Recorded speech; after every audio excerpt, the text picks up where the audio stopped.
ವಿಜಯನಗರ ಜಿಲ್ಲೆಯ ಹಂಪಿಯಲ್ಲಿ 2026ರ ಹೊಸ ವರ್ಷಾಚರಣೆಗಾಗಿ ಪ್ರವಾಸಿಗರ ದಂಡು ಹರಿದು ಬರುತ್ತಿದೆ. ಐತಿಹಾಸಿಕ ಹಿನ್ನೆಲೆ ಹೊಂದಿರುವ ಹಂಪಿಯು ಪ್ರವಾಸಿಗರನ್ನ ತನ್ನೆಡೆಗೆ ಸೆಳೆಯುತ್ತಿದ್ದು, ಹೊಸ ವರ್ಷದ ಸಂಭ್ರಮಾಚರಣೆಗಾಗಿ ಜನರು ಇಲ್ಲಿಗೆ ಆಗಮಿಸುತ್ತಿದ್ದಾರೆ. ಈ ಹಿನ್ನೆಲೆಯಲ್ಲಿ ಜಿಲ್ಲಾಡಳಿತವು ಪ್ರವಾಸಿಗರ ಅನುಕೂಲಕ್ಕಾಗಿ ಹಾಗೂ ಯಾವುದೇ ಅಹಿತಕರ ಘಟನೆಗಳು ನಡೆಯದಂತೆ ಬಿಗಿ ಬಂದೋಬಸ್ತ್ ಏರ್ಪಡಿಸಿದೆ. ಹೊಸ ವರ್ಷದ ಆಚರಣೆ ಹಿನ್ನೆಲೆಯಲ್ಲಿ ಹಂಪಿಗೆ ಆಗಮಿಸುವ ಪ್ರವಾಸಿಗರಿಗೆ ಯಾವುದೇ ತೊಂದರೆಗಳಾಗದಂತೆ ನೋಡಿಕೊಳ್ಳಲು ಧಾರ್ಮಿಕ ದತ್ತಿ ಇಲಾಖೆ ಸೇರಿದಂತೆ ವಿವಿಧ ಇಲಾಖೆಗಳು ಸನ್ನದ್ಧವಾಗಿವೆ. ಪ್ರವಾಸಿಗರಿಗೆ ಅಗತ್ಯವಿರುವ ಎಲ್ಲಾ ಮೂಲಭೂತ ಸೌಕರ್ಯಗಳನ್ನು ಒದಗಿಸಲು ಹಾಗೂ ತುರ್ತು ಪರಿಸ್ಥಿತಿಗಳನ್ನು ಎದುರಿಸಲು ಸಿದ್ಧತೆಗಳನ್ನು ಮಾಡಿಕೊಳ್ಳಲಾಗಿದೆ.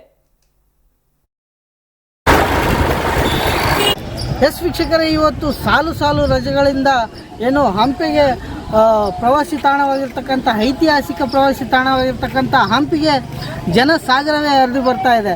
ಇವತ್ತಿನ ದಿನ ನಾಳೆ ಹೊಸ ವರ್ಷದ ಸಂಭ್ರಮದಿಂದ ಹಿಡಿದು ಈಗ ನೋಡ್ತಾ ಇರ್ಬೋದು, ಹಲವಾರು ಪ್ರವಾಸಿಗಳು ಹಂಪೆಯತ್ತ ಧಾವಿಸ್ತಾ ಇದ್ದಾರೆ. ಹಂಪೆಯಲ್ಲಿ ಕಲ್ಲಿನ ರಥ ಆಗಿರ್ಬೋದು, ಲಲಿತ ಮಹಲ್ಗಳಾಗಿರ್ಬೋದು, ಹಲವಾರು ಸ್ಮಾರಕಗಳನ್ನು ಕಣ್ತುಂಬಿಕೊಳ್ಳಲು ಇವತ್ತು ಹಂಪೆಗೆ ಪ್ರವಾಸಿಗರು ಧಾವಿಸಿ ಬರ್ತಾ ಇದ್ದಾರೆ.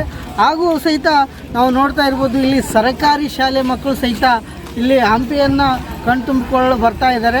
ಇವರು ನಾನು ಹಲವು ಬಾರಿ ನೋಡ್ತಾ ವಿಜುವಲ್ಸಲ್ಲಿ ತೋರಿಸ್ತಾ ಹೋಗ್ತೀನಿ. ಹಂಪೆಗೆ ಪ್ರವಾಸಿಗರ ಒಂದು ದಂಡೆ ಹರಿದು ಬರ್ತಾ ಇದೆ ಅಂತಂದು ಹೇಳ್ಬೋದು. ಯಾಕೆ ಅಂತಂದರೆ ಸಾಲುಗಳಿಂದ ಬರ್ತಾ ಇರ್ತಕ್ಕಂಥ ರಜೆ ದಿನಗಳು ಇವತ್ತು ಹಂಪಿಯಲ್ಲಿ ತುಂಬಿ ತುಳುಕುತ್ತಿದೆ ಪ್ರವಾಸಿಗರಿಂದ ಅಂತಂದೇ ಹೇಳ್ಬೋದು. ನೋಡ್ತಾ ಇರ್ಬೋದು, ಈಗಾಗಲೇ ಹಂಪಿಯ ಒಂದು ಪೂರ್ವ ದೃಶ್ಯ ನೋಡ್ತಾ ಇರ್ಬೋದು. ಈಗಾಗಲೇ ಏನು ಪ್ರವಾಸಿಗರಿಂದ ಒಂದು ತುಂಬಿ ತುಳುಕುವಂಥ ಒಂದು ಸುಂದರ ನೋಟ ಕಾಣಿಸ್ತಾ ಇದೆ. ನಾನು ಅದೇ ಹಂಪಿಯ ಗೋಪುರ ಈಗ ಎದುರುಗಡೆ ತಿರುಗಿಸ್ತಾ ಈ ಕಡೆ ಎದುರುಗಡೆ ತೋರಿಸ್ತಾ ಇದ್ದೀನಿ. ಈಗ ಹಂಪಿಯ ಒಂದು ಪ್ರವಾಸಿಗರು ಈಗ ಭಾಳಷ್ಟು ದಂಡೆ ಬರ್ತಾ ಇದೆ ಅಂತಂದೇ ಹೇಳ್ಬೋದು. ಏನು ನಾಳೆ ಹೊಸ ವರ್ಷ ಇರುವುದರಿಂದ ಹಾಗೂ ಇವತ್ತು ಹೊಸ ವರ್ಷದ ಸಂಭ್ರಮ ಹಂಪಿಯಲ್ಲೂ ತುಂಬಿ ತುಳುಕ್ತಾ ಇದೆ ಅಂತಂದೇ ಹೇಳ್ಬೋದು. ಇದರ ವಿಜಲ್ಗಳು ನಾನು ಮುಂದಿನದಾಗಿ ಕೊಡ್ತಾ ಹೋಗ್ತೀನಿ, ಬನ್ನಿ ವೀಕ್ಷಕರೇ. ಇವತ್ತು ಹಂಪಿಯ ಏನು ಕೇಂದ್ರ ಬಿಂದುವಾಗಿರ್ತಕ್ಕಂಥ ಹಂಪಿಯ ಸುತ್ತಮುತ್ತಲು ಕಲ್ಲಿನ ರಥ ಆಗಿರ್ಬೋದು, ಲಲಿತ ಮಹಲಗಳಾಗಿರ್ಬೋದು, ಬೇರೆ ಹಂಪಿ ಮೈ ತುಂಬಿ ನಿಂತಿದೆ.